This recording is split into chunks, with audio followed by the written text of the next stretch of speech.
Seven Stories narrated by Mr. Thamulan episode 49. இன்னைக்கு ஒரு episode தான், ஏன்னா இந்த எபிசோட் வந்து 20 minutes.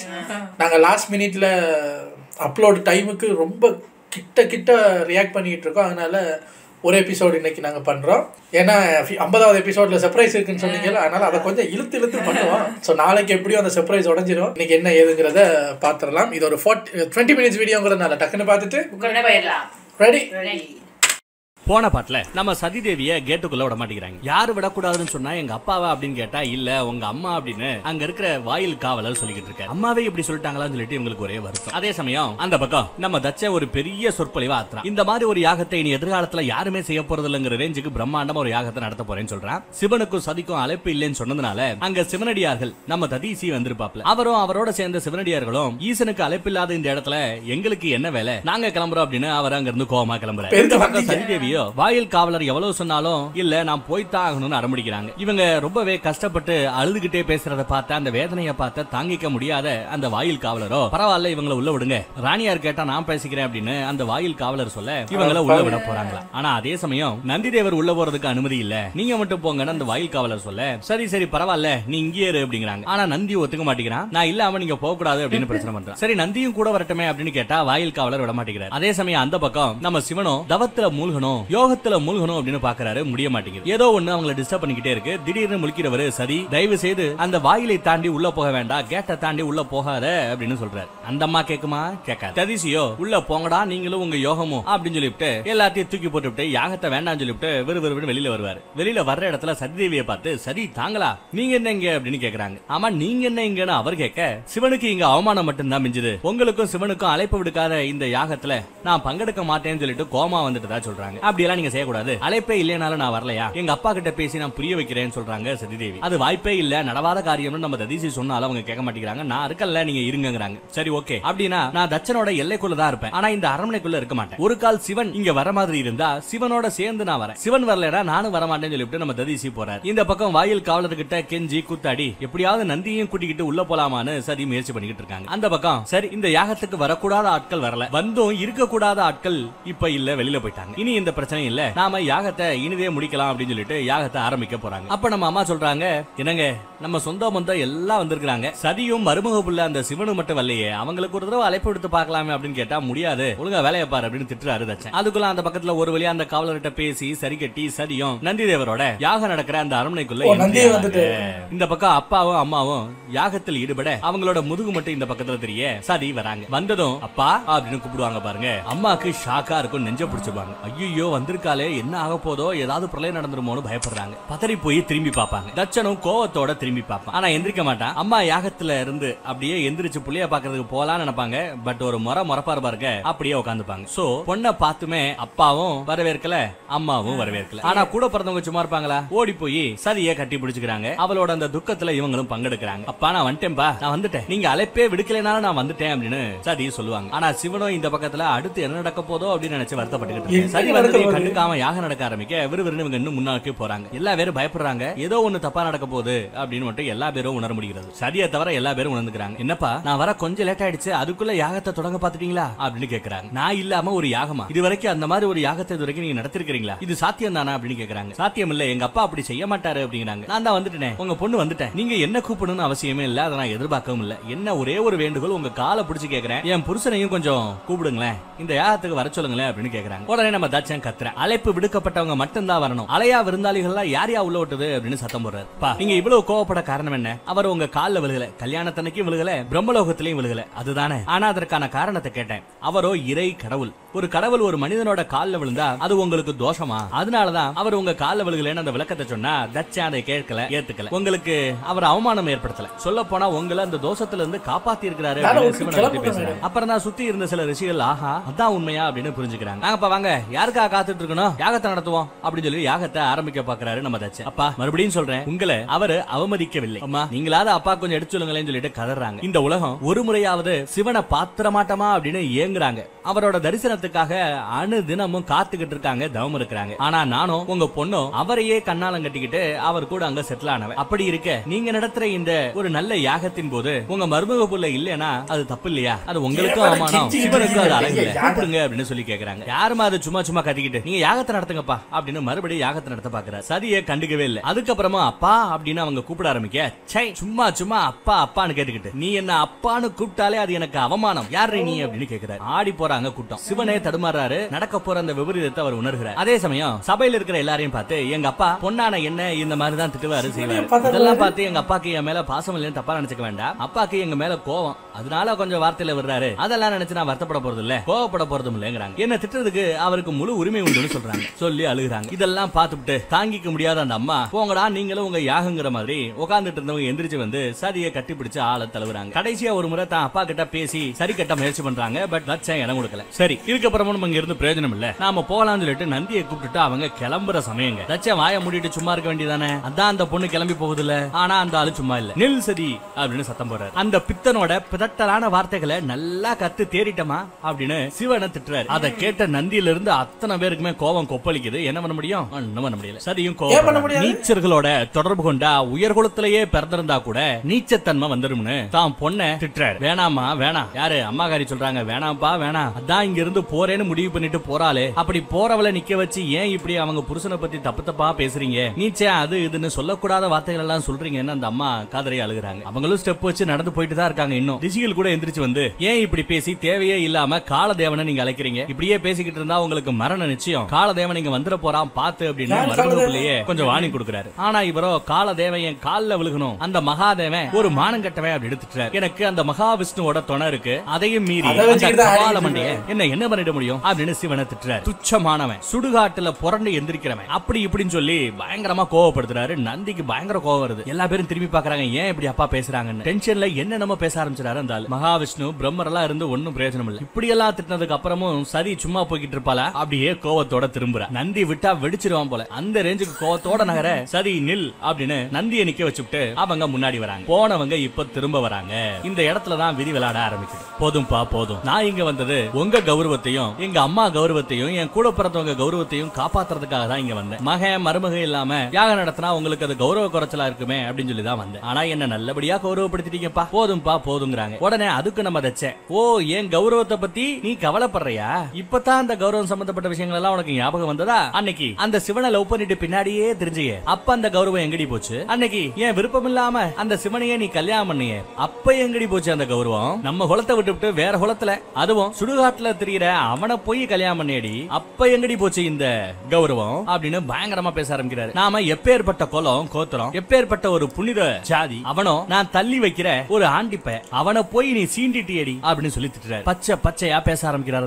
என் கௌரவம் உனக்கு ஞாபகத்துல இருந்திருந்தா பேய்கள் நடமாடக்கூடிய சுடுகாட்டுல சுத்தி திரிகிற அந்த பித்தனை என் வாழ்க்கையில எனக்கே மருமகனா கொண்டு வந்து நிப்பாட்டி இருப்பேன் அப்படின்னு திட்டுறாரு. ஆமா நீ என்ன நினைப்புல இங்க வந்த, நீ கேட்டதும் உன் மருமக பிள்ளைய உன் புருஷனை நான் உடனே கூட்டு வச்சு உட்கார வைப்பேன் நினைக்கிறியா, நீ கேட்டதும் நான் எல்லாத்துக்கும் ஒத்துப்பே நினைக்கிறியா, நீ கேட்டதும் அவன் காலில் விழுந்து நான் ஆசீர்வாதம் நினைக்கிறியா, அவங்கிட்ட நான் கெஞ்சிக்கிட்டு தெரியணுமா அப்படி இப்படின்னு பேச, போதும்பா போதும் அப்படின்னு நம்ம சரி கொஞ்சம் கோவத்துல பேச ஆரம்பிக்கிறேன். போதும்பா போதும் என்ன பேச நல்லா வாயில வருது எனக்கு.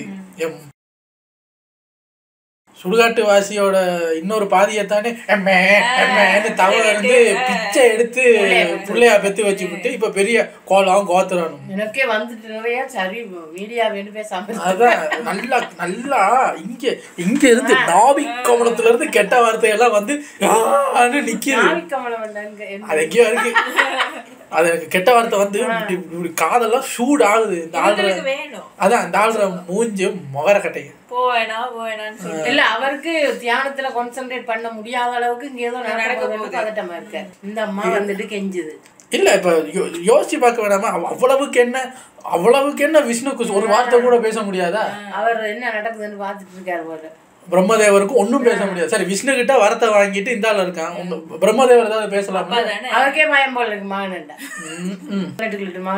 மகன் சிவனோட பாதியை பிச்சை எடுத்து மகளா பெத்து வச்சுட்டு இப்ப பெரிய இது வரைக்கும் நான் அமைதியா இருந்தேன். ஆனா என் புருஷனை பத்தி பேச ஆரம்பிச்சிட்டீங்கல்ல, இதுக்கப்புறம் என் பத்தினித்துவம் அப்படியே அமைதியா இருக்காது, என்ன கோவப்பட வச்சிடாதீங்க அப்படின்னு சொல்றாங்க. யாரு? நம்ம சதிதேவி சொல்றாங்க. ஆமா, சிவனை பத்தி இவ்வளவு தப்பு தப்பா பேசுறாரு, இவரை யாருமே அவமதிக்காம அப்படியே இருக்கிறீங்களே, இவரை தடுக்காம இருக்கிறீங்களே, இதுதான் என்னால புரிஞ்சுக்க முடியல அப்படின்னு அங்க இருக்கிற தேவாதி தேவர்களையும் பிரம்மரையும் மகாவிஷ்ணுவுமே கேக்குறாங்க. ஆனா எல்லா பேரும் தலை குனிஞ்சு நிக்கிறாங்க. யாராலையும் எதுவும் பேச முடியாத ஒரு நிலைமை. பிரம்மதேவரை பார்த்து, இந்த திருஷ்டியோட அப்பான்ற லெவலுக்கு ஒரு உயர்ந்த அந்தஸ்துல இருக்கிறவரு நீங்க, உங்க முன்னாடியா இந்த அனர்த்தம் எல்லாம் நிகழ்ந்து கொண்டிருக்கிறது அப்படிங்கிற மாதிரி சதி கேக்குறாங்க. எப்படி நீங்க ஈசனை அவமதிக்கிறதுக்கு உங்க பிள்ளைய அனுமதிக்கலாம் அப்படின்னு கேக்குறாங்க. எனக்கு பதில் சொல்லுங்க அப்படின்னு கேட்டா, அடங்காத பிள்ளைய பெத்த அப்பனால என்ன பண்ண முடியும்? அமைதிதான், தலைகுனிவு தான். என்னால என்ன பண்ண முடியும் மகளே? பிடிவாத பிள்ளைய பெத்ததுனால இருக்க முடியுமே தவிர எங்களால வேற எதுவும் செய்ய முடியாதுன்ற மாதிரி பிரம்மதேவர் சொல்றாரு. போது நிறுத்து அப்படின்னு தட்சன் சத்தம் போடுறான். உன் எல்லையை கடந்து போய்கிட்டு இருக்க. இங்க இருக்கிற அத்தனை பேருமே தேவாதி தேவர்கள், மனிதர்கள், யட்சர்கள், தச்சர்கள், இவங்க எல்லாருமே இங்க குழுமி இருக்கிறதுக்கான காரணம் எல்லா பேருக்கும் என்பால் மீது இருக்கிற,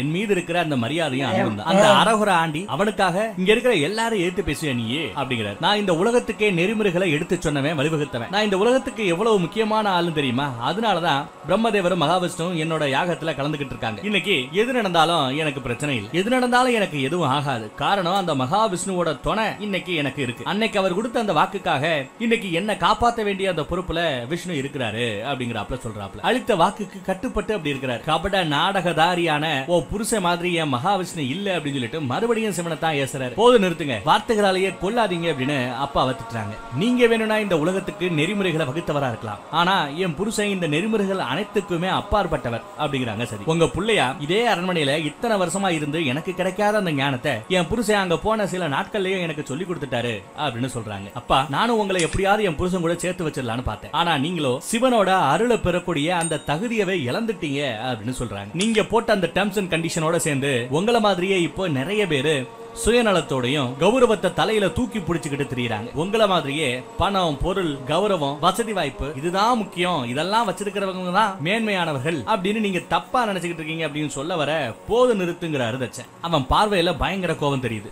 என்ன என்ன இத்தனை வருஷமா உன்னை வளர்த்த உங்க அப்பாவோட நெறிமுறைகள்லயே தப்பு இருக்குங்கிறியா? குத்தம் கண்டுபிடிக்கிறியா? இந்த நெறிமுறைகள் தான் உனக்கு சோறு போட்டு வளர்த்தது, இந்த நெறிமுறை தான் உனக்கு படிப்பு சொல்லி கொடுத்தது, இதே நெறிமுறைகள் தான் உன்னை ஆளாக்குனது. இப்போ அதுலயே குத்தம் கண்டுபிடிக்கிறியா? அந்த நீச்சனோட நீ வாழ தொடங்கியதுனாலதான் நீயும் அவன மாதிரியே நீச்சி ஆயிட்டே இருக்க, நிதானம் இல்லாம இருக்கு. அவன மாதிரியே உனக்கும் ஆணவம் ஏறி போய் கிடக்கு. அந்த ஆணவ திமிரில தானே நான் கூப்பிடாமே இங்க வந்து நிக்கிறேன் அப்படின்னு பொண்ணை திட்டுற. பிபி எகிரி போய் ஏதோ ஒரு ஸ்டேஜ்ல இருக்காப்ல. என்னைக்கு உன் நெஞ்சில அந்த சிவனை வரைஞ்சையோ அன்னைக்கே என் பொண்ணு செத்து போயிட்டா. இன்னைக்கு அந்த சிவனை உன் மனசுல நினைச்சையோ அன்னைக்கே என் பொண்ணு சதிதேவி செத்து போயிட்டா. நீ யாரோ அப்படின்னு சொல்றான். செத்து போன என் பொண்ணுக்கு மரணத்தை தழுவியவர்களுக்கு அழைப்பிதழ் அனுப்பப்படுவது இல்லை அப்படின்னு சொல்றாரு. சதி செத்துட்டா, அதனாலதான் நான் சொல்லி அனுப்பல அப்படின்னு எப்படி போடு போறாருன்னு பாருங்க. எல்லாம் அரண்டு போயிருக்காங்க. கேமரா அப்படியே அங்க இருக்கிற எல்லா பேரையும் போக்கஸ் பண்ணி மறுபடியும் தச்சனோட மூஞ்சிக்கு வந்து நிக்குது. சதிக்கும் கோவம் இருந்தானே, கோவம் எகிருது. சுத்தியும் முத்தியும் பார்த்தா எல்லா பேரும் தலை குனிஞ்சு நிக்கிறாங்க. இங்க இருக்கிற எல்லா தேவ கோடிகளுக்கும் நான் சொல்றது இப்ப தெளிவா கேட்கணும். சிவனை இங்க ஒரு ஆளு அவமதிச்சுக்கிட்டு இருக்காரு,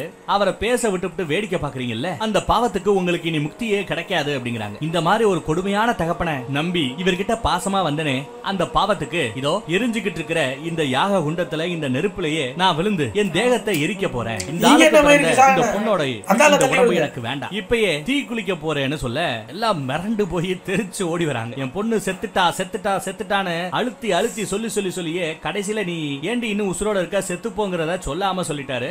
சரியும் அப்படியே விறுவிறுன்னு ஏறாங்க. யாக குண்டத்துல விழுந்து சாக போறாங்க. பட் அதுக்குள்ள அம்மாவும் அக்காமார்களும் போய் எப்படியோ அவங்கள தடுத்து நிப்பாட்டிடுறாங்க. அம்மாவுக்கு பயங்கர கோவம். பிரபஞ்ச அதிபதி தச்சரே, என் பொண்ணுக்கு மட்டும் இப்ப ஏதாவது ஆகட்டும், இதே அக்னிகுண்டத்துல நானும் விழுந்து அதுக்கப்புறம் செத்து போவேன் அப்படின்னு மிரட்டுறாங்க. அங்க நம்ம ரேவதி அக்கா இருக்காங்கல்ல, அவங்க தான், அம்மா என்ன நீங்க இப்படி பேசுறீங்க, அவளை நீங்க 4 வார்த்தை நல்ல வார்த்தை சொல்லி சூசைட் பண்ணிக்கிறீங்கன்னு பார்த்தா நீங்களும் அதுக்கப்புறம் போய் உள்ள போறேன்னு சொல்றீங்க அப்படிங்கிற மாதிரி. நீங்க கூட வா, நாங்களே உன்னை கொண்டு போய் கைலாயத்துல சிவன் கிட்ட விட்டுட்டு வரோம் அப்படின்னு சொல்றாங்க. நாங்க எல்லாரும் வரோம், வா போலாம் அப்படின்னு கூப்பிடுறாங்க. ஆனா சரி தயாரா இல்ல. அப்ப அந்த அம்மா நாராயணனை பார்த்து, நாராயணா இது என்ன, இந்த வேதனையில இருந்து என் பொண்ணுக்கு நீங்க விமோச்சனம் கொடுக்க கூடாதா அப்படின்னு கேக்குறாங்க. அப்ப நம்ம மகாவிஷ்ணுவோ சரி சற்று பொறு அப்படின்னு சொல்றாரு. அதே சமயம் இந்த பக்கம் நம்ம சிவனுக்கு அவர் தவம் பண்ணிக்கிட்டு இருக்கும்போது கூட அவர் உடல்ல இருந்து கோபத்தில் இருக்கிற அந்த சிவரூபம் மட்டும் தனியா வருது. நெத்தி பொட்டுல இருந்து தனியா இந்த பக்கத்துல வந்து நடக்க போற அந்த அனர்த்தத்தை தெரிஞ்சுமா இப்படி உட்காந்துக்கிட்டு இருக்க? என் நெஞ்சமெல்லாம் கொதிக்குது. எனக்கு ஏற்படக்கூடிய அந்த அவமானங்களை கூட நான் தாங்கிப்பேன். ஆனா இன்னைக்கு சதிக்கு மிகப்பெரிய அவமானம் நடந்து கொண்டிருக்கிறது. சதிக்கு இதுவரை அவ படாத ஒரு மிகப்பெரிய வேதனையை அவ பட்டுக்கிட்டு இருக்கா. இதெல்லாம் என்னால தாங்கிக்க முடியாதுன்னு சொல்லிட்டு அந்த சிவன் பயங்கர கோபத்துல பேசிக்கிட்டு இருக்க. அதுக்கு நம்ம சிவனும் எந்த தொடக்கத்துக்கு ஒரு முடிவுன்னு ஒண்ணு இருக்கும். சதியும் அவளோட பூரணத்துவத்தை அடையணும். யாருக்கு தெரியும், இந்த தருணத்துல அவ ஆதிபராசக்தியா கூட மாறலாமே அப்படிங்கிற மாதிரி சிவன் சொல்றாரு. மாறலாம், ஆனா அவளோட உடல் தாங்குமா? அவளுக்கு ஏதாவது ஆயிட்டா அப்படிங்கிறாரு இவரு. நீங்க சொல்ற மாதிரி ஒரு கால் அவ ஆதிபராசக்தியா மாறலன்னா, இல்ல ஆதிபராசக்தியாவே அவ கண்டினியூ ஆகாம இருந்தா, இல்ல அதையும் தாண்டி ஆதிபராசக்தி ஆகி ஏதாவது எடுக்கக்கூடாத ஒரு முடிவு அவங்க எடுத்துட்டாங்கன்னா அப்படின்னு ஏகப்பட்ட கேள்வி மேல கேள்வி. ஒரு கால் இன்னைக்கு நாம முயற்சி பண்ற இந்த ஒரு விஷயம் நடக்காம இருந்தா, நாம எதிர்பார்க்கிற மாதிரி இது முடியாம இருந்தா நடக்கவிருப்பதோ சர்வநாசம் அப்படின்னு சொல்ற. மிகப்பெரிய ஒரு சர்வநாசத்துக்கு இந்த உலகம் தயாராகி கொண்டிருக்கிறது அப்படின்னு சொல்ற. கேள்வி கேட்ட அந்த கோபக்கார சிவனோ மறுபடியும் நெத்திலேயே போய் செட்டில் ஆயிடுற. அந்த பக்கம் நம்ம மகாவிஷ்ணுவோ நில் அப்படின்னு சொன்னார்ல. இப்போ அவங்க ஒரு கேள்வி கேட்கறாங்க. யாரு? நம்ம மகாவிஷ்ணு சதியை பார்த்து கேட்கிறாரு. இப்போ அந்த வேள்வி குண்டத்துல இருக்கிற அந்த வேள்வி தீயில விழுந்து நீ சாகணும்னு முடிவு பண்ணிட்ட. ஆனா இந்த ஒரு தருணத்துல உன்னை கட்டிக்கிட்ட அந்த சிவனை பத்தி நீ ஏதாவது நினைச்சு பார்த்தியா? அவர் எவ்வளவு வருத்தத்துக்குள்ளாவார், எவ்வளவு வேதனை முடியுமா? அவரை பத்தி கொஞ்சம் யோசிச்சு பாரு அப்படின்னு மகாவிஷ்ணு சொல்றாரு. நாராயணா, நீங்க எங்க குலத்தோட கடவுள், நீங்க தான் எங்களோட வழிகாட்டி. நீங்க சொல்லியும் நான் கேட்கலன்னு சொல்லி அந்த பாவமே என்ன அழிச்சிடும். அப்படி என்ன நீங்க நினைச்சுக்கிற வேண்டாம். இப்ப வரைக்கும் நீங்க சொன்ன அந்த அனர்த்தமெல்லாம் எதுவும் எனக்கு ஏற்படாத வகையில என் உசுரை இப்ப வரைக்கும் அந்த சர்வேஸ்வரன் தான் என்ன காப்பாத்தி கொண்டே வந்து கொண்டிருக்கிறார். ஏன்னா அவர் என்ன இழக்க விரும்பல. இப்ப கூட நான் வரும்போது எனக்கு ஏதாவது ஒண்ணுனா நீ வரக்கூடாதுன்னு நான் சிவன் கிட்ட சொல்லிட்டு வந்தேன். இல்லன்னா அவர் இந்நேரம் வந்து வர வேண்டாம்னு சொல்லிட்டு வந்தேன். ஆனா திரும்ப திரும்ப திரும்ப திரும்ப எனக்கும் அவருக்கு நடுவுல ஏதாவது ஒரு பிரச்சனையும் வேதனைகளும் வந்து கொண்டே இருக்கின்றன. எங்களை இந்த இயற்கையே இந்த விதியை பிரிக்க பாக்குது. இந்த சாதாரண மானிட பிறவிக்கு அந்த பரமேஸ்வரனை அனுசரிச்சு எப்படி நடந்துக்கணும், அவர் எதிர்பார்ப்பு என்ன, அவர் இறை, அவரோட இந்த மானிட ரூபத்துல என்னால குடும்பம் நடத்த முடியுமா, வாழ முடியுமா, அவர் விருப்பப்படுற மாதிரி அவரோட விருப்பத்துக்கு ஏத்த மாதிரி என்னால நடந்துக்கவும் முடியல. அதே சமயம் இந்த மாதிரி ஒரு தகப்பனை வச்சுக்கிட்டு என்னால இப்போ வாழவும் முடியல. நானும் சிவனும் சேர்வதற்கு தலையாக இருப்பது இந்த மானிட உடல் மட்டும்தான். இத பொசுக்கிட்டா குறைஞ்சபட்சம் அவராவது நிம்மதியா இருப்பார். அவருக்கு சிவனுக்கு தனியா வேதனைன்னு ஒண்ணு கிடையாது. ஆனா இப்போ நான் வேதனைப்படுறத பார்த்து சிவன் வேதனைப்பட்டு தினம் தினம் அழுதுகிட்டு இருக்க. அவருக்கு ஏன் இந்த கஷ்டத்தை கொடுக்கணும்? அதுக்கு பதிலா இந்த தீயில விருந்து நான் கருகி போலாமே, ஒரு நாள் அருகியோட அது முடிஞ்சு போயிடுமே அப்படிங்கிறாங்க. அதனால என்னோட இந்த மனித தேகத்தை பொசுக்கிறது தான் சரியான முடிவா இருக்கும் அப்படின்னு சொல்றாங்க. நாராயணரும் புரிஞ்சுக்கிற. நடக்க போறது அவருக்கு ஆல்ரெடி தெரியும் தானே. ஒரு மிகப்பெரிய சங்கடம் இங்க நடக்க போகுது. அந்த மாதிரி சங்கடம் நடந்துகிட்டு இருக்கும் போது முக்கடவுள்கள்ல ஒருவரா இருக்கிற நானோ இல்ல பிரம்மதேவரோ இங்க இருக்கிறது உசிதம் அல்ல. தச்சா இதுக்கப்புறமே என்னால இங்க இருக்க முடியாது, நான் போறேன் அப்படிங்கிற. பக்த வச்சலரே, மறந்துட்டீங்களா? நீங்க எனக்கு வாக்கு கொடுத்திருக்கீங்க, என்ன காப்பாத்த வாக்கு கொடுத்திருக்கீங்க, மறந்துடாதீங்க அப்படின்னு சொல்ல, உனக்கு ஆபத்துன்னு ஒரு வரும்போது உன்னை காப்பாத்துறதுக்கு நான் வரேன், இப்ப நான் கிளம்புறேன் அப்படின்னு சொல்லி அங்க இருந்து மறைஞ்சு போயிடுற. நடக்க போற இந்த பிரளயத்தை நான் சொல்லியும் நீ கேட்க போறது இல்ல, அனுபவி அப்படின்னு சொல்லிட்டு அவர் மறைஞ்சு போயிடுற. தட்சனுக்கு இன்னும் கோபம் கூடிக்கிட்டே இருக்கு. அந்த பக்கம் நம்ம நந்தியோ போச்சு, ஏதாவது ஒண்ணு நடந்தா சதியை காப்பாத்துவாரு நினைச்சுக்கிட்டு இருந்த அந்த நாராயணரே இங்க ஏதோ ஒண்ணு நடக்க போகுது, இந்த இடத்துல நான் இருக்க விரும்பலன்னு சொல்லிட்டு போயிட்டாரு. அதை புரிஞ்சுக்கிட்டு நம்ம நந்தி இதுக்கப்புறமும் சதியை காப்பாத்துறதுக்கு கண்டிப்பா நம்ம சிவனால மட்டும்தான் முடியும், அந்த மகாதேவரால மட்டும்தான் முடியும், வேற யாராலையும் முடியாதுன்னு புரிஞ்சுக்கிட்டு மகாதேவா சிவனே மகாதேவா அப்படின்னு சொல்லிட்டு மகாதேவரை கூட்டுக்கிட்டு அப்படியே ஓடுறாரு. நீங்க தான் காப்பாத்த முடியும் மகாதேவா மகாதேவான்னு கத்திக்கிட்டு அப்படியே கைலாய மலையை நோக்கி ஓடிக்கிட்டு இருக்க. இந்த பக்கம் தச்சன் திரும்புறான். தான் பொண்ணை பாக்குறான். என்ன சும்மா பேசிக்கிட்டே இருக்க, நீ உண்மையிலேயே ரோசம் இருக்கிறவளா இருந்தா மான இருக்கிறவளா இருந்தா உள்ள இறங்கடி அப்படின்னு சத்தம் போற. துணிவு இருக்கா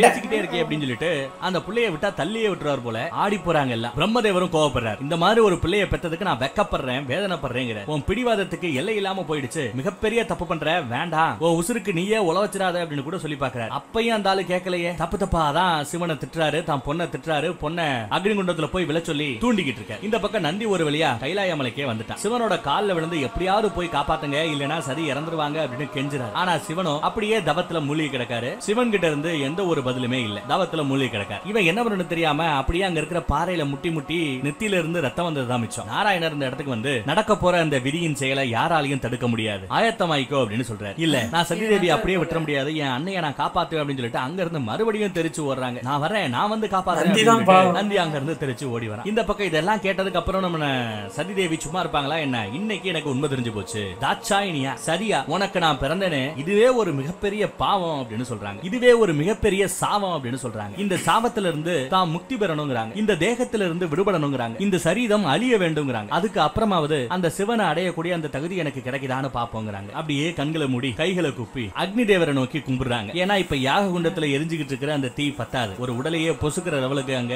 பத்தாது. அதனால அக்னி தேவனையை கும்பிட்டு யாக குண்டத்துல இருக்கிற தீயை இன்னும் கொஞ்சம் பெருசா வளருங்க, நான் உள்ள வளர போறேன், என்ன ஏத்துக்க மன்னிச்சுக்கங்க அப்படின்னு கும்பிட்டதும் அக்னி தேவரே அந்த இடத்துல வந்து மன்னிச்சுக்கங்க தாயி அப்படிங்கிற. நீங்க ஆதிபரா சக்தி, என் சக்தியின் மூலமே நீங்க. அப்படி இருக்க இந்த சாதாரண நெருப்பு உங்களை எதுவும் செய்யாது, என்னால எதுவுமே உங்களை செய்ய முடியாது, என்ன மன்னிச்சிடுங்க அப்படின்னு சொல்லிட்டு அக்னி தேவர் காலில் விழுந்துறாரு. அந்த பக்கம் தச்ச இன்னும் அடங்க மாட்டேங்கிறான். பேசிக்கிட்டு தான் இருக்க. அந்த நாடகக்காரனோட சேர்ந்து எப்படி நாடகம் போடணும், எல்லாரையும் எப்படி கவர் பண்ணணும் தெரிஞ்சு வச்சிருக்கிற நாடகக்காரி அப்படின்னு இவளையும் திட்டுறாரு. அந்த கலாச்சாரமே இல்லாதவன் கூட சேர்ந்து உன் கலாச்சாரமும் கலங்கப்பட்டு போச்சு அப்படிங்கிறார். இப்ப சொல்றேன் கேளு. தலைகீழ நின்னாலும் எவன் சொன்னாலும் உன்னை என் பொண்ணாவும் ஏத்துக்க முடியாது, அந்த பைத்தியக்கார முட்டால என் மாப்பிள்ளையாவும் ஏத்துக்க முடியாது சிவனை திட்ட. சதிக்கு வரும் பாருங்க பயங்கரமான ஒரு கோவம், உக்கிரமாறாங்க. இயற்கையெல்லாம் பயங்கர சீற்றமடைகிறது, காத்து பயங்கரமா அடிக்குது, புயலாகுது. அதுக்கு அந்த ஆளு அசைய மாட்டேங்கிறான். இந்த சீற்றங்கள் எல்லாம் என்னை சலனப்படுத்தாது அப்படிங்கிறாரு.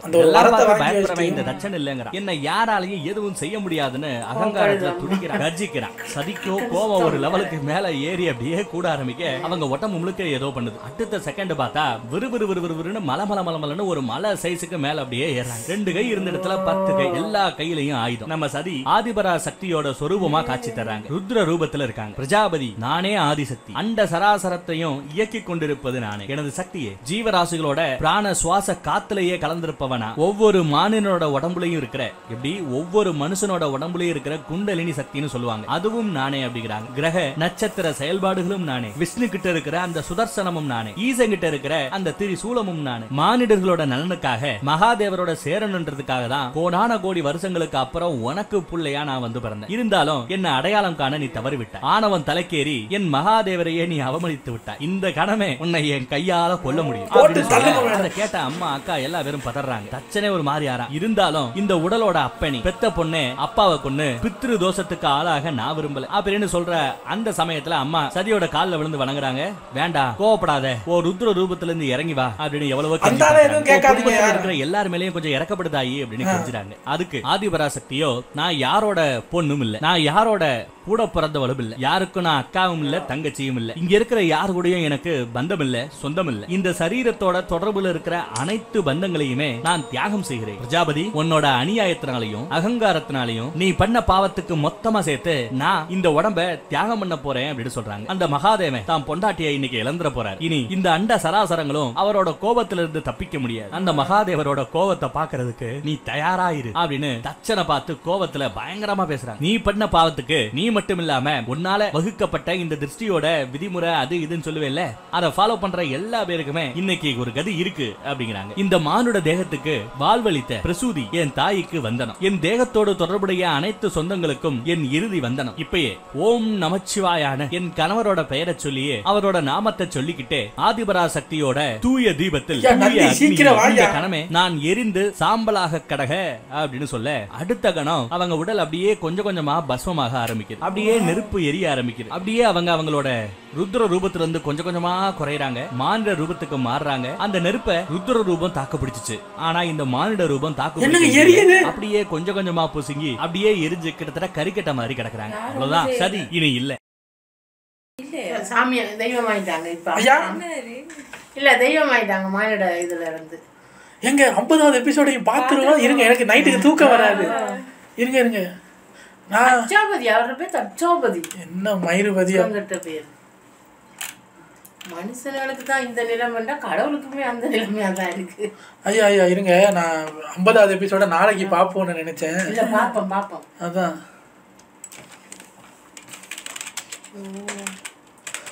செத்து போயிட்டாங்களா? இல்ல அவங்க உடம்பு மானிட உடம்ப தான் எரிச்சிருக்காங்க. இப்ப அவங்க காத்து மாதிரி கடவுள் ஆயிடுவாங்க. என்னங்க 50வது எபிசோட தம்ப்நெயில் பயங்கரமா இருக்கு. காதல் தோல்வியில் தாடி வளர்க்கும் சிவனா? இது சிவனா? இது தம்ப்நெயில்ல இருக்கிறது ஒரு கதையா இருக்கு. என்னடா அது? ஏங்க இருங்க, இது ஒரு 22 நிமிஷம் வீடியோ.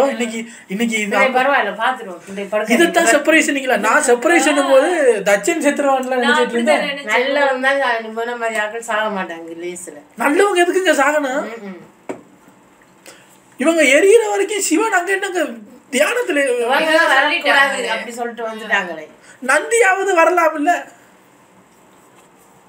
ஏங்க எனக்கு மகாவிஷ்ணுவோட எரிச்சல் வருதுங்க. அவ்வளவுக்கா தடுக்க முடியாது. தெரிஞ்சுமே போயிட்டாரு. இல்ல இவரை பாதுகாப்பேன்னு சொல்லிட்டாங்க, இவங்களை காப்பாற்ற வேண்டியதானே? என்னடா இது? இதுக்கு அப்புறம் பார்த்தா ஏதாவது கதை வச்சிருப்பாங்க. இப்ப அம்மா சொன்ன மாதிரி அந்த ஹியூமன் பாடியை அழிச்சிட்டு தாத்தா வந்து அவரோட சேர்ந்து இப்ப இந்த ஹியூமன் பாடியை அழிஞ்சா இப்ப தட்சனால ஒண்ணும் பண்ண முடியாது. அதான் அட பாவி.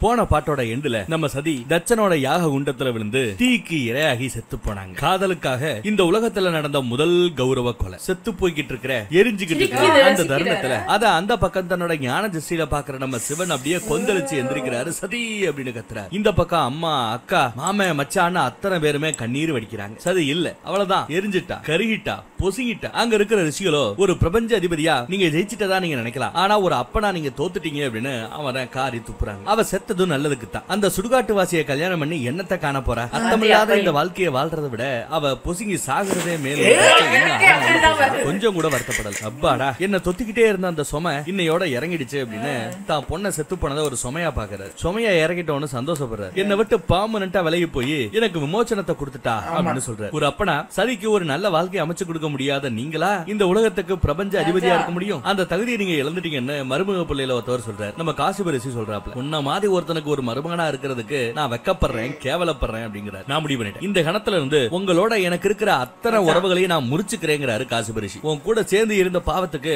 அந்த பாவத்தை நான் எப்படி கழிக்க போறேனே தெரியலன்னு சொல்லி சொல்றாரு. அந்த பக்கம் சிவன் கோவத்தோட உச்சியில இருக்காரு. ருத்ர தாண்டவா ஆட ஆரம்பிக்கிறார். கோவத்துல கொந்தளித்து கொண்டு ருத்ர தாண்டவா ஆடிக்கிட்டு இருக்காரு. அந்த பக்கம் நம்ம நந்தி சிவனடியார்கள் எல்லாரையும் கூட்டிக்கிட்டு சதியை காப்பாத்தலாம் சொல்லி கொஞ்சம் லேட்டா வந்துருவாரு.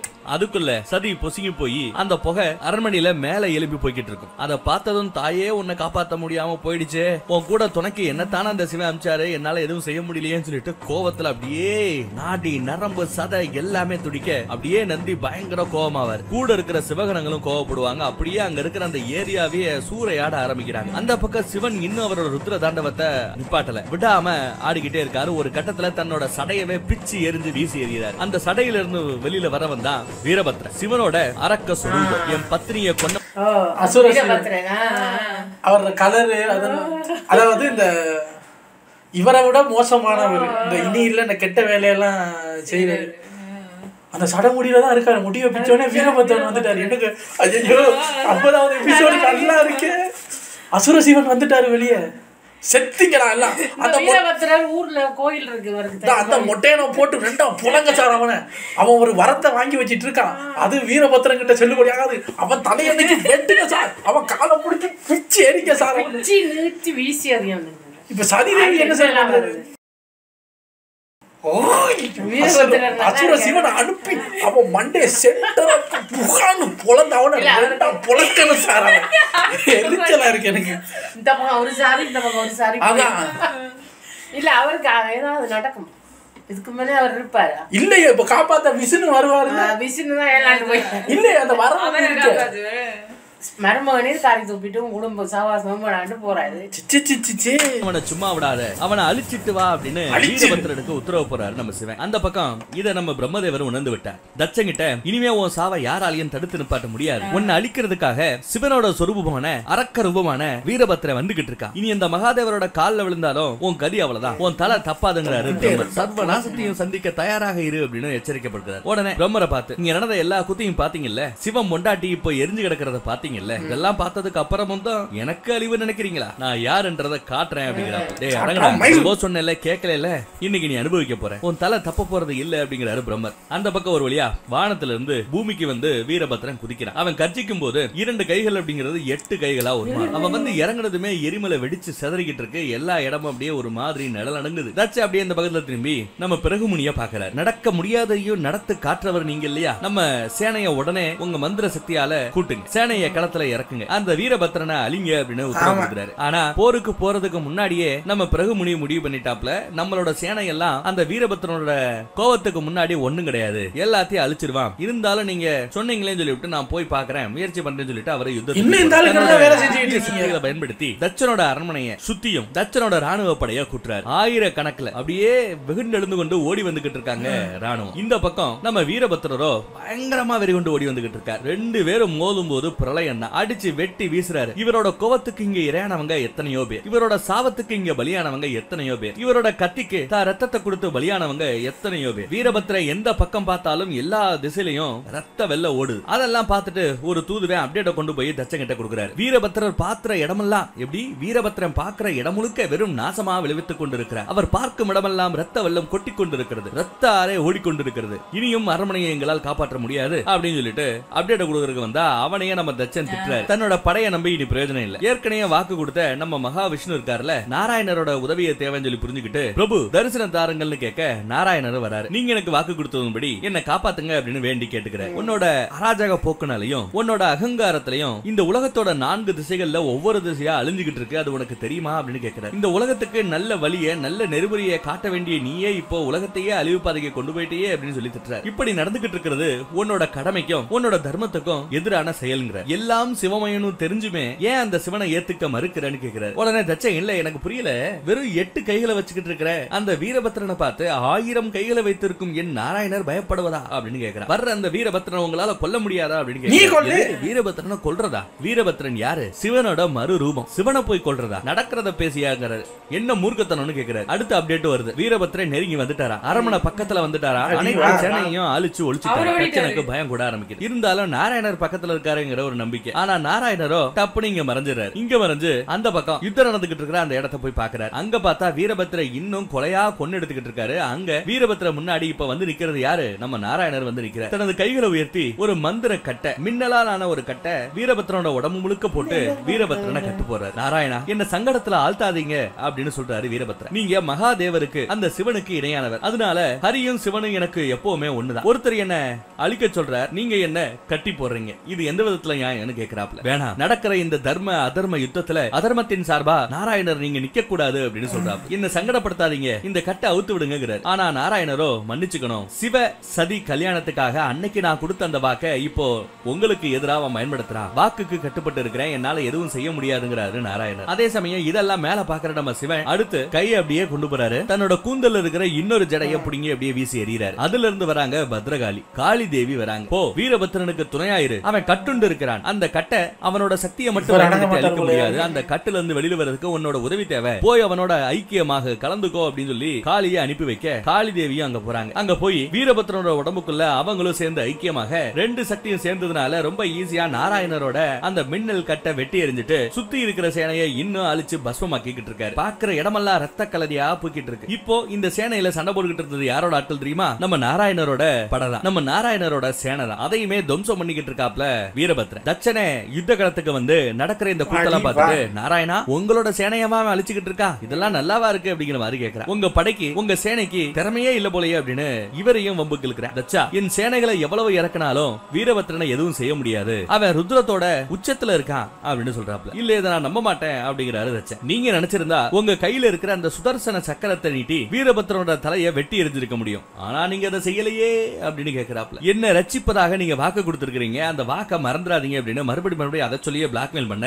டேய் தச்சா என்ன நினைச்ச, மகாபாரத யுத்தம் நடந்துகிட்டு இருந்தப்போ கொடுத்த வாக்க பல தடவை மீறதுக்கு, நல்லவர்களுக்கு நல்லது நடக்கணும்னா தர்மத்தை நிலைநாட்டணும்னா கொடுத்த வாக்க காப்பாற்ற வேண்டிய அவசியம் இல்லைன்னு பல தடவை அந்த வாக்க மீறினவேனா, ஏதோ நான் கொடுத்த வாக்க வச்சுக்கிட்டு என்னைய பண்றியா? அப்படி பார்த்தா நான் உனக்கு உன் உசுரை காப்பாத்துறதுக்கு உதவி செய்வேன் தான் சொல்லி இருக்கிறேன். அந்த உதவியை இப்ப சொல்றேன், தெளிவா கேட்டுக்கோ. உன் உயிரை காப்பாற்றுவதற்கான ஒரே வழியை நான் சொல்கிறேன், அதுக்கப்புறம் கேட்கறதும் கேட்காதும் ஓ இஷ்டம் அப்படின்னு சொல்லிட்டு சிவனோட காலடியில விழுந்து மன்னிப்பு கேளு, அது மட்டும்தான் உன் உயிரை காப்பாத்தும். அப்படி இல்லைன்னா நீ சாகிறது உறுதி. உன் உயிரை காப்பாற்றுவதற்கான அந்த மார்க்கத்தை அந்த வழியை நான் சொல்லிட்டேன், இதுக்கு மேல நீ ஆச்சு அவராச்சும் சொல்லிட்டு நம்ம நாராயணர் அங்க இருந்து அப்படியே ஐக்கியமாயிராப்ல. ஐயோ நாராயணா போயிட்டீங்களே, வாங்க வந்து காட்சி கொடுங்கன்னு கேட்பாப்ல. நாராயணர் வரமாட்டாரு. இந்த பக்கம் வீரபத்ர வேற தச்சனை பார்த்து கோவமா கொப்பளிக்க, உடனே தச்சன் தன்னோட சக்தியை அவன் ரொம்பவே நம்புறான். என்னோட சக்தியை வச்சு இந்த வீரபத்ரனை அழிக்க முடியும் அப்படின்னு நினைக்கிறான். அப்படின்னா மேல தேவலோகத்துல தேவர்கள் பிரம்மர்கள் எல்லா பேரும் அடுத்து என்ன நடக்க போகுதுங்கிற மாதிரி பேசிட்டு இருக்காங்க. ஈச பயங்கர ருத்ர தாண்டவத்தை ஆடிக்கிட்டு உட்கார்ந்துகிட்டு இருக்காரு. அவரை எப்படி சமாதானப்படுத்தணும்னு தெரியாம முழிச்சுக்கிட்டு இருக்காங்க. ஏதாவது வழி கிடைக்குமான்னு பாத்துக்கிட்டு இருக்காங்க. அதுக்குள்ள நம்ம நாராயணரும் அங்க வந்துடுறாரு. உலகத்தை காப்பாத்த சிவனோட கோவத்தை தணிக்க ஏதாவது ஒரு வழியை நம்ம கண்டுபிடிச்சாகணும்னு டிஸ்கஸ் பண்ணிக்கிட்டு இருக்காங்க. அந்த பக்கம் தட்சனும் வீரபத்ரன் கூட யுத்தத்துக்காக தன்னோட தவ வலிமையும் சக்தியை பயன்படுத்தி மந்திரங்களை அப்படியே ஆயுதமா மாத்தி வீசி எறிகிறான். ஒவ்வொரு அட்டாக்கையும் அசால்ட்டா டேக்கிள் பண்ணிட்டே நம்ம சிவனும் முன்னேறி வந்துகிட்டே இருக்க. அந்த பக்கம் பார்த்தா தேவாதி தேவர்கள் அத்தனை பேருமே சிவனோட முன்னாடி போய் விக்கிறாங்க. சிவனோட ருத்ரத்தை குறைக்க சொல்லி வேண்டி கேட்டுக்கிறாங்க. முத வந்ததும் மன்னிப்பு தான் கேட்கிறாரு நம்ம நாராயணன். அந்த தச்சன் நடத்த போற அந்த யாகத்துல பங்கெடுத்ததுக்காக முத தடவை நான் அதன் சார்பா மன்னிப்பு கேட்டுக்கிறேன். நாங்க அந்த யாகத்துல பங்கெடுத்திருக்கவே கூடாதுன்னு சொல்லிட்டு மன்னிப்பு கேட்க தேவர்கள் அத்தனை பேருமே தலைகுனிறாங்க. அதுக்காகத்தான் மன்னிப்பு கேட்க அத்தனை தேவர்களும் வந்திருக்கிறதா சொல்றாரு. இந்திரரும் கூட ஆமா எங்களை மன்னிச்சிடுங்க, உங்களை அவமதிப்பு செஞ்ச அந்த யாகத்துக்கு நாங்க போயிருக்க கூடாதுங்கிற மாதிரி சொல்லி மன்னிப்பு கோபம் குறைஞ்ச மாதிரி தெரியல. பிரம்மதேவரோ நான் என்னையும் தியாகம் செய்வதற்கு தயாராக இருக்கிறேன் இந்த உலகத்தை காப்பாத்துறதுக்கு. ஆனா இந்த உலகம் உங்களால தான் காப்பாற்ற முடியும். நீங்க கொஞ்சம் உங்க ருத்ரத்தை குறைச்சுக்கங்க, ரௌத்ரம் குறைங்க அப்படின்னு சொல்லி. ஆனா சிவனுக்கு இன்னும் கோபம் குறைஞ்ச பாடில்லை. என்ன சொல்லியும் கோபம் குறைய மாட்டேங்குதுன்னு சொல்லிவிட்டு கடைசியா சதியோட நாமத்தை சொல்றாரு. சதி அப்படின்னு சொன்ன செகண்ட்ல சிவனோட முகத்துல ஒரு பெரிய மாற்றம் தெரியுது. கோபமா இருந்தவரு இப்ப லைட்டா அழுக ஆரம்பிக்கிறார். கொஞ்சம் யோசிங்க. சதி தான் உயிரை தியாகம் பண்ணதுக்கு அப்புறம் அவங்களோட கருகுன அந்த உடல் அங்கேயே கிடக்கு. அவங்கள நினைச்சாவது உங்க உள்ளத்தை சாந்திப்படுத்துங்க அப்படிங்கிறாரு நாராயணன். நீங்க போகணும், அந்த பாடிக்கு இறுதி சடங்கு நீங்க செய்யணும். அதெல்லாம் நீங்க இல்லாம வேற யாரு செய்ய முடியும்? தச்சனுக்கு புத்தி பகட்டத்தான் சதி தான் உயிரையே விட்டாங்க. இருந்தாலும் உயிர் தியாகம் பண்ண அவங்க உடலுக்கு செய்ய வேண்டிய அந்த இறுதி சடங்குகளை நீங்க சரியா செய்யணும். அப்பதான் அவங்களோட ஆத்மா சாந்தி அடையும் சொல்லிட்டு நாராயணர் சொல்றாரு. மகாதேவரும் சதியோட இருந்த அந்த ஒவ்வொரு தருணத்தையும் நினைச்சு பார்த்து கண்ணீர் வடிக்கிறாரியா. கடவுளாவே இருந்தாலும் இறையாவே இருந்தாலும் கல்யாணம்னு ஒண்ணு ஆயிடுச்சுன்னா கண்ணீர் வடிக்கத்தான் வேணும். அந்த பக்கம் தச்சன் எவ்வளவோ முயற்சி பண்ணியும் வீரபத்ரனை எதுவும் செய்ய முடியல அப்படிங்கறத புரிஞ்சுக்கிட்டு ஐயோ ஆள விடுங்கடா சாமின்னு சொல்லிட்டு யுத்த காலத்துல இருந்து தெரிச்சு ஓடி வர அரண்மனையை நோக்கி ஓடுறான். என்ன காப்பாத்துங்க என்ன காப்பாத்துங்கன்னு ஓடுறான். பின்னாடியே வீரபத்ரன் விரட்டிக்கிட்டே வருவார். ஒரு வழியா அரண்மனை ஓடி வந்து என்ன காப்பாத்துங்க வீரபத்ரன் என்ன கொல்ல வர்றான் என்ன கொல்ல வரான்னு காதலை அழுதுகிட்டு உள்ள வருவார். அதே சமயம் அரண்மனையோட கதவுகளை அப்படியே எத்தி திறந்துகிட்டு உள்ள நம்ம வீரபத்ரா வரான். இந்த பக்கம் தச்சன் பயந்து அப்படியே கீழே விழுவான். என்ன எதுவும் செஞ்சிடாத வீரபத்ரா, என்ன எதுவும் செஞ்சிடாத, ஆண்டவா என்ன காப்பாத்து, சிவனே நீதான் கடவுள், நான் புரிஞ்சுக்கிறேன், என்ன காப்பாத்து என்ன காப்பாத்து, ஓம் நமச்சிவாயா ஓம் நமச்சிவாயா ஓம் நமச்சிவாயா அப்படின்னு கத்துவான். சாகுற தருவாயில கத்துறான். ஆனா வீரபத்ரன் விடுற மாதிரி தெரியல. ஓம் நமச்சிவாயான்னு நாமத்தை சொல்லிக்கிட்டு இருக்கும் போதே கத்தி எடுத்து ஓங்கி ஒரு வெட்டு. தலை அப்படியே தானியா துண்டா போய் அந்த யாகத்துக்காக இவ்வளவு பஞ்சாயத்தையும் பண்ணாலும் அந்த யாக குண்டத்திலேயே அந்த தீயிலேயே தலை போய் விழுந்து அப்படியே கருகி போகுது. உடல்ல இருந்து ரத்த சொட்ட சொட்ட சொட்ட தச்சனோட பொண்டாட்டி முன்னாடி, தச்சனோட பொண்ணுங்க முன்னாடி, தச்சனோட மாப்பிள்ளைங்க முன்னாடி, தச்சனோட சொந்த பந்தம் உற்று உறவு முன்னாடியும் அவன் உடல்ல இருக்கிற அந்த ரத்தம் அப்படியே கொஞ்சம் கொஞ்சமா வெளியில போய் ஊசுறு அடங்குது. ஐயோ ஐயோன்னு எல்லா பேரும் மார்ல அடிச்சு அழுதுகிட்டு இருப்பாங்க. பின்னாடியே சிவனடியார்கள் நிறைய பேர் கோபத்துல உள்ள வந்துகிட்டு இருக்காங்க. அதுக்கு பின்னாடி ஒரு வழியா நம்ம சிவன் வராரு. எல்லா பேரும் விழுந்து வணங்குறாங்க. ஆனா சிவன் அழுது கொண்டே வருகிறார். யாரையும் கவனிக்கல. கண்ணீர் வெடிக்க வந்த மனுஷன் அப்படியே சதி தேவியை பார்த்து அப்படியே சதியோட உடம்பெடுத்து தான் மடியில போட்டு ஆஹான்னு அழுவாரு பாருங்க. நமக்கே கண்ணீர் கொட்டும். காதறி அழுகிறாரு மனுஷன். சதியோட தன்னோட கடைசி கட்ட அந்த விவாதத்தை எல்லாம் யோசிச்சு பார்த்துக்கிட்டு இருக்காரு. பிரம்மரோ தச்சனோட அகங்காரம் அடியோட அழியணும்ன்றதுக்காக சதி தான் உசிரியே தியாகம் பண்ணாங்க. பண்ண பாவத்துக்கு தச்சன் தான் தலையை இழந்தான். பழி வாங்கிட்டீங்க. ஈசனை இறைவன் இல்லைன்னு சொல்லி உங்களை குலம் கோத்திரம் சொல்லி யாரெல்லாம் விளக்கணும்னு நினைக்கிறாங்களோ அவங்க அத்தனை பேருக்கும் இது ஒரு நல்ல பாடம் அப்படின்னு பிரம்மதேவரே சொல்றாரு. அதே சமயம் இந்த உலகத்துக்கு இந்த பிரபஞ்சத்துக்கு பிரபஞ்ச அதிபதினு ஒருத்தவன் இல்லனா நாடு தாங்குமா உலகம் தாங்குமா? சாகர தருவாயில கூட கடைசி அவங்க கிட்ட மன்னிப்பு கேட்டு ஓம் நமச்சிவாயான உங்க நாமத்தை சொல்லித்தான் செத்து போனா. உங்க மாமனாரை நீங்க காப்பாத்த வேண்டாம், ஆனா பிரபஞ்ச அதிபதியை காப்பாத்தி கொடுங்க. உலகம் சுத்தியாகணும் இல்லையா?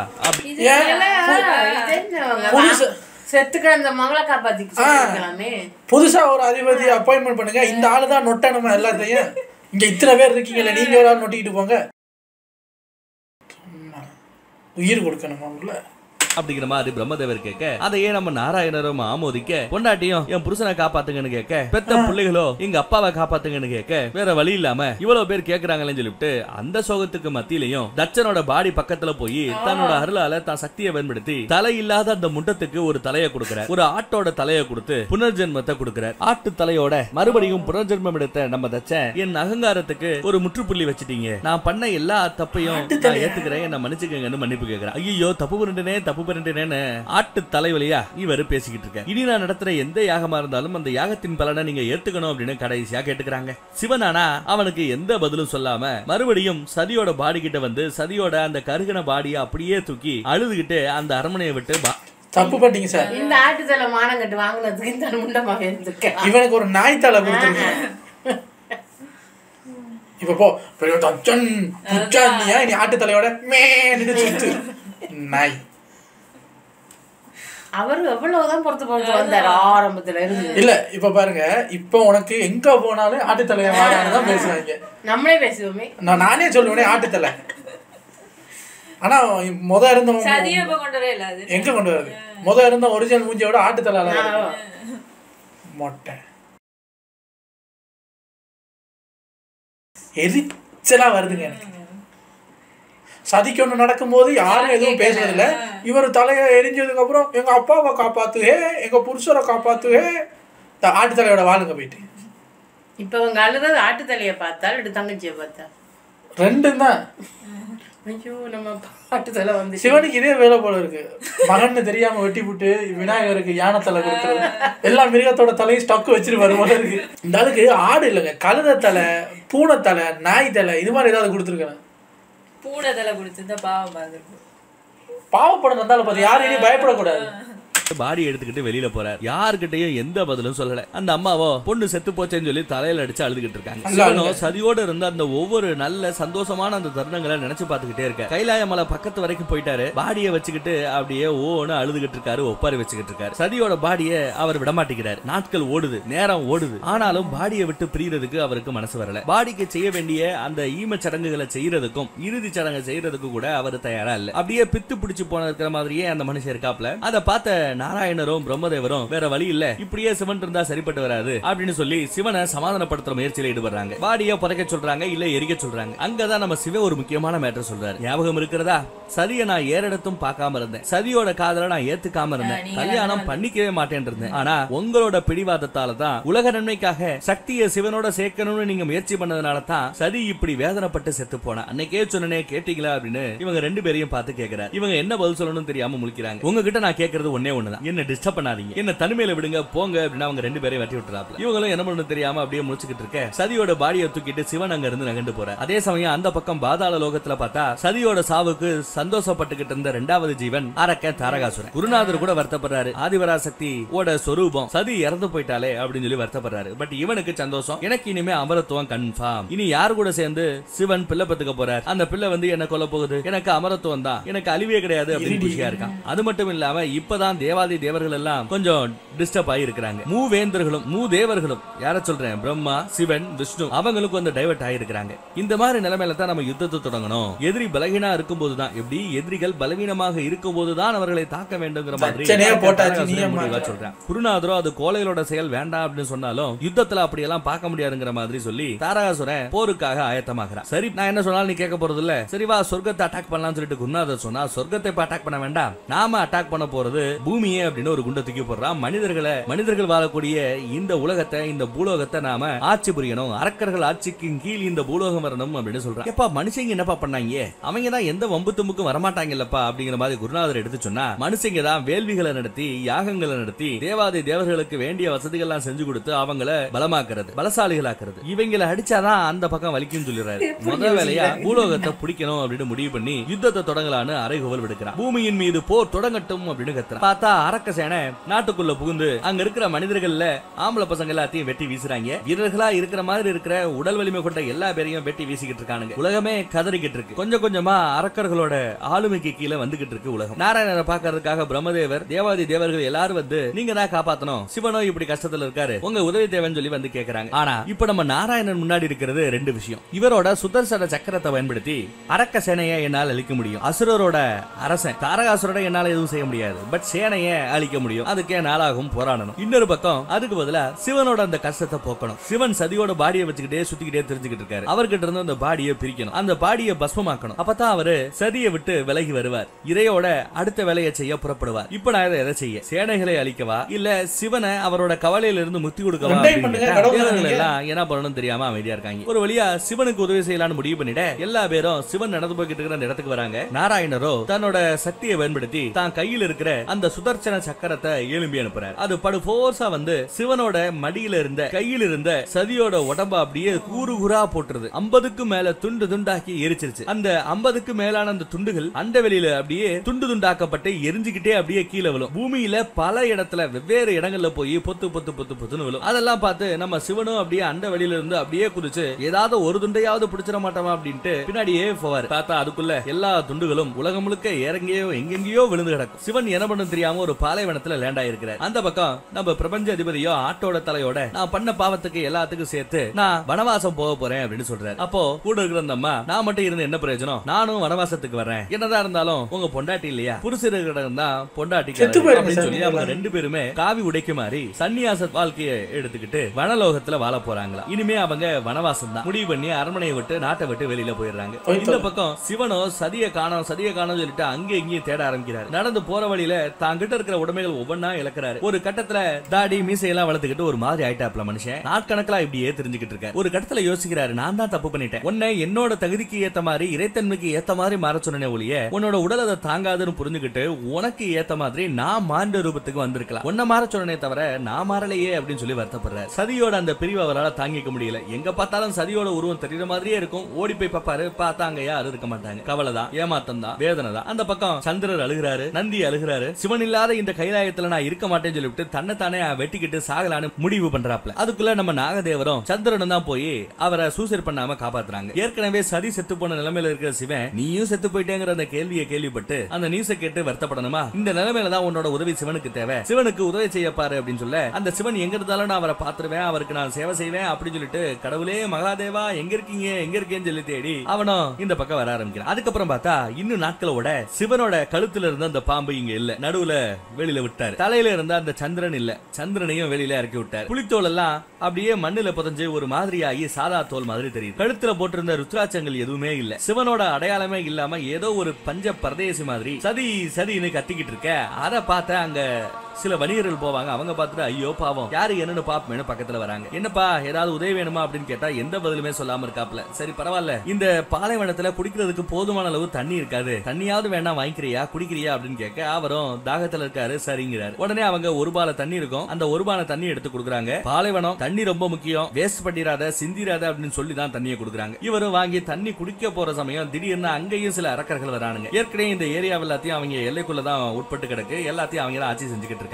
எங்களுக்கு தண்ணி வேணும் எங்களுக்கு தண்ணி விடுன்னு கேட்க அதுக்குள்ள நம்ம சிவன் பானையை வாங்கி லபக்கு லபக்கு லபக்குன்னு குடிக்க ஆரம்பிச்சாரு. முக்காவாசி குடிச்சிட்டாரு, இன்னும் காவாசி தண்ணி இருக்கு. ஆனா அப்பையும் அந்த பாத்திரத்தை போட்டு உடைக்கிறாருங்க, தண்ணி வீணா போகுது. அதை பார்த்து அந்த அரக்கன் காண்டாயிட்டான். ஏண்டா நான் கேட்டேன் தண்ணி கொடுக்கல, இந்த பைத்தியக்காரங்கிட்ட போய் தண்ணியை கொடுத்து எல்லாத்தையும் வேஸ்ட் பண்ணிட்டீங்களா, உங்களுக்கு பனிஷ்மெண்ட் உண்டு, உங்களுக்கு தண்டனை உண்டு அப்படின்னு சொல்லி எல்லா பேரையும் கட்டி போட்டான். இப்ப சாமி உனக்கு உதவி செஞ்சதுக்கு நல்லா செஞ்சையா, ஏ தண்ணியை குடிச்ச, கடைசியில கொஞ்சம் தண்ணி இருந்துச்சுல அந்த தண்ணியாவது மிச்சம் வச்சிருக்கலாம், ஏயா இப்படி வேஸ்ட் பண்ண. அவங்க பாரு இப்போ நீ பண்ண தப்புக்கு எங்களை தண்டிக்க போறாங்களா, என்ன ஓப்போ அப்படின்னு சொல்லி வருத்தப்பட்டுக்கிட்டு இருக்காங்க. இவங்க எல்லாரையும் அரெஸ்ட் பண்ணிட்டோம், இவங்களுக்கு எல்லாம் தண்டனை உண்டுன்னு சொல்லி விடுறாங்க. எப்பா உதவி செய்ய வந்த எங்களுக்கு தண்டனைங்கிற, தப்பு பண்ண அந்த ஆள எதுவும் செய்யலையே அப்படின்னு கேட்டா அவனுக்கு இதோ இப்ப இருக்கு பாருன்னு சொல்லிட்டு அடிக்க சொல்றாப்ல. பின்னாடி ஒரு வீரன் வந்து அடிக்கிறதுக்கு வந்தா சும்மா லைட்டா தட்டுவாரு பாருங்க, அதுக்கே கிட்டத்தட்ட ஒரு 50 அடி வானத்துல பறந்து போய் போத்துன்னு விடுவான். அதெல்லாம் பார்த்து அங்க இருந்த அரக்கர்கள் எல்லாம் தெரிச்சு ஓடிடுறாங்க, வணிகர்கள் எல்லாம் பயப்படுறாங்க, யாரியா இது அப்படின்னு. அடுத்த கணம் தான் கையை வச்சு பூமியில ஒரு குத்து குத்துவாரு, குத்துன இடத்துல இருந்து அப்படியே தண்ணி கொப்பளிக்கும். இவங்களோட தண்ணி தாகத்தை தீக்கிறாரு. இதெல்லாம் பார்த்து நீங்க ஒரு சாதாரண மனுஷனா இருக்க வாய்ப்பு இல்ல, நீங்க ஒரு சித்தனா இருக்கணும், எங்களுக்கு அருள் புலிங்கன்னு கால்ல விழுகிறாங்க. ஆனா சிவன் அங்கே இருந்தும் கடந்து போறாரு. அந்த பக்கம் நம்ம ததீசி குருநாதர் சிவனை நோக்கி கும்பிட்டுக்கிட்டு இருக்காரு. சிவனை இங்க வர வைக்க முடியுமான்னு முயற்சி பண்றாரு. பட் சிவன் வரல, எந்த மந்திரத்துக்கும் சிவன் கட்டுப்படல. நந்தி ஒரு வழியா அந்த பக்கத்துல தேடி பாலைவனத்து பக்கத்துல நம்ம சிவனை பாத்துறாங்க. ஆனா மகாதேவர் இந்த லெவலுக்கு ஒரு அவல நிலையில பாப்பான் அப்படின்னு அவன் கனவுல கூட நினைச்சு பார்த்ததே இல்ல. பிரபு உங்களுக்கா இந்த நிலைமை அப்படின்னு சொல்லி வந்து கால்ல விழுந்து என் கூட வந்துருங்க என் கூட வந்துருங்கன்னு கதறுவாங்க. ஆனா நம்ம சிவன் ஒத்துக்கலையே, எதுவும் பேசலையே. அவன் வலிய வரைச்சு நின்னுகிட்டு இருந்தனால ஒரு கட்டத்துல அவன் தோல் மேல கைய வச்சு அப்படியே பிடிச்சு தள்ளி விடுவாரு பாருங்க. பல்ட்டி அடிச்சு அந்த பக்கத்துல போவோம். என்ன நம்மள இப்படி தள்ளி விடுறாரு அப்படின்னு நந்தி யோசிக்கிறேன். அதே சமயம் நியூஸ் இந்த பக்கத்துல அரக்கர்களுக்கு வருது. இந்த மாதிரி யாரோ ஒரு சன்னியாசி ஒரு துறவி நம்ம வீரவத்தவன் அடிச்சா 50 அடி பறந்து போய் விழுகிறான், பயங்கர அதி வீரரா ஆளே ஒரு மார்க்கமா இருக்காப்லன்னு அப்டேட் வருது. கூட இருக்கிற நம்ம குருநாதர் இவங்க சொன்னதெல்லாம் வச்சு மேபி அது சிவனா இருக்கலாம், சிவன் தான் இப்போ மனிதர்களை காப்பாத்துறதுக்காக அரக்கர்களை கொண்டு குச்சிக்கிட்டு இருக்காரோ அப்படிங்கிற மாதிரி கெஸ் பண்ண. அப்ப அந்த சிவனுக்குமே நான் பாடம் பணம் புகட்டுவேங்கிறான் தாரகாசுரன். சிவன் இந்த நிலைமையில இருக்கிறப்ப கூட சிவனை கொஞ்சம் சோதிச்சு பார்க்கலாம், அவர் கூட சண்டை போடலாம்னு யோசிச்சுட்டு இருக்கான். நந்தி ஒரு கட்டத்துல அந்த பக்கம் என் கூட வந்தே ஆகணும்னு சொல்லிவிட்டு சிவனோட காலில் விழுந்து காலை பிடிச்சுப்பா நான் விடமாட்டேன்னுவான். அப்படி ஒரு உதரா இருப்பாருங்க. 20 அடி தள்ளி போய் பொத்துன்னு விழுந்து நந்தி வாங்கிடுறான். இவர் அசால்ட்டா நந்தியை கடந்து போய்கிட்டே இருக்கார். அந்த பக்கம் தச்சனோட அந்த 3 மாப்பிள்ளைங்க இருக்காங்க இல்ல, அவங்க பொண்ணு எல்லா பேருமே தச்சம் பண்ண பாவத்துல நமக்கும் பங்கு இருக்கு, அந்த பாவத்தை கழிக்கிறதுக்கு நாமளும் வனவாசம் போகணும் அப்படின்னு பேசி ஒரு முடிவுக்கு வந்து எல்லா பேரும் காவி உடைக்கு மாறி அவங்களும் அந்த அரண்மனையை விட்டு வனவாசத்துக்காக காட்டை நோக்கி புறப்பட்டு போறாங்க. அரண்மனை காலியாகிட்டே இருக்கு. நந்தி திடீர்னு முடிக்கிறான். ஐயோ சிவன் நம்மளை விட்டுட்டு போயிட்டாரே, சிவன் எங்க போய் தேடுவேன்னு சொல்லிவிட்டு தேடி பார்த்துக்கிட்டு இருக்காரு. அப்படி அவர் தேடி பார்த்துக்கிட்டு இருக்கும்போது திடீர்னு சதியோட ரூபம் தெரியும். என்னன்னு போய் பார்த்தா அங்க நான் சொன்னேன் இல்லையா, விஷ்ணுவோட சுதர்சன சக்கரத்தால பல துண்டுகளாக வெட்டப்பட்ட சதியோட கட்டவரல் துண்டு ஒண்ணு, இடதுகால் கட்டவரல் துண்டு ஒண்ணு அந்த பாலைவனத்துல விழுந்து கிடக்கும். அதை பார்த்து புரிஞ்சுக்கிறாங்க சதியோட கட்டவரல் தான் அதுன்னு. நந்தி அதையே சாமியா கும்பிடுறான். அந்த பக்கம் பிரம்மா, மகாலட்சுமி, மகாவிஷ்ணு எல்லாரும் பேசிட்டு இருக்காங்க. நடந்து போச்சு, அடுத்து என்ன நம்ம யோசிக்கணும், மறுபடியும் சிவசக்தியை நம்ம சேர்த்து வைக்கணும் அப்படிங்கிற மாதிரி பேச ஆரம்பிக்கிறாங்க. ஏதோ நாம கொஞ்சம் அவசரப்பட்டு அது இதுன்னு செஞ்சதுல தப்பாய் போச்சு, அதனால மறுபடியும் நாம சிவசக்தியை சேர்த்து வைக்கிற அந்த முயற்சியில ஈடுபடக்கூடாது, இந்த தடவை அதை நாம செய்யக்கூடாது, வேற ஒருத்தவங்க தான் செய்யணுங்கிறார். யார சொல்றீங்க அப்படின்னு கேட்டா அந்த ஆதிபரா சக்தியே மனமும் வந்து அவங்களே வேண்டப்பட்ட நிலைமையில வேண்டப்பட்ட நேரத்துல வேண்டப்பட்ட ரூபத்துல மனித அவதாரம் எடுப்பாங்க, மறுபடியும் சிவனோட சேருவாங்க, அதுதான் சிவனை இந்த துக்கத்துல இருந்து வெளியில கொண்டு வரும் அப்படின்னு சொல்றாரு. அடுத்து அந்த ஆதிபரா சக்தியா அந்த வெளியில அவங்க அப்படியே தேஜஸ் வடிவில் இருக்காங்க, அவங்கள போய் பார்த்து பேசலான்னு ஒரு முடிவுக்கு வராங்க. அடுத்து என்ன நெக்ஸ்ட் எபிசோட்ல பார்ப்போம். தேங்க்யூ. இது இல்ல அந்த அடுத்த அவங்கள நேர்ல போய் பாக்குறாங்கன்னு காட்டும்போது வேற கேர்ள் நிக்கிறாங்களே, அதான் இப்ப அவங்களோட மானிட உடம்பு இல்ல தானே, அந்த அப்ப அந்த சதிதேவி கேரக்டர்ல நடிச்சவங்க வரமாட்டாங்களா? இது பழகுறதுக்கு நமக்கு ஒரு 3 மாசம் ஆகும் போல இருக்கு. அவன் எவ்வளவு ஆட்டம் ஆடிட்டு ஆட்டு தலையமாயிட்டு காட்டுக்குள்ள ஓடிட்டான் பாரு, அவனை விட்டுருக்க கூடாது. சிவன் அன்னைக்கு எனக்கு கவலை நல்லா இருந்துச்சு நம்ம சேர்றது. அது எல்லாருக்கும் இப்ப சந்தோஷம், கொண்டு போட்டு ஆளாளுக்கு காட்டுக்குள்ள ஓடி போயிருங்க. அப்படி இருந்தும் அவர் அந்த மூர்க்கம் குறையல்ல பாரு, அதான் நிலத்தை குத்தவும் நந்தியை தூக்கி வீசவும். என்னங்க அவரே பைத்தியமாக்கிட்டீங்க. நந்தியவே அவருக்கு அடையாளம் தெரிய மாட்டேங்குது. அவரு கஞ்சா அடிச்ச மாதிரி கண்ணை அப்படி வச்சுக்கிட்டு நடந்துகிட்டு இருக்காரு பாலைவனத்துல. ஏங்க இத போய் சர்ப்ரைஸ் நீங்க, இது வந்து ட்ராஜடிங்க. இவன் அழுதுகிட்டு இருக்கான் பாருங்க. எப்பா உங்களை அடுத்த வீட்டுல வந்து சந்திக்கிறேன். Take care. பை.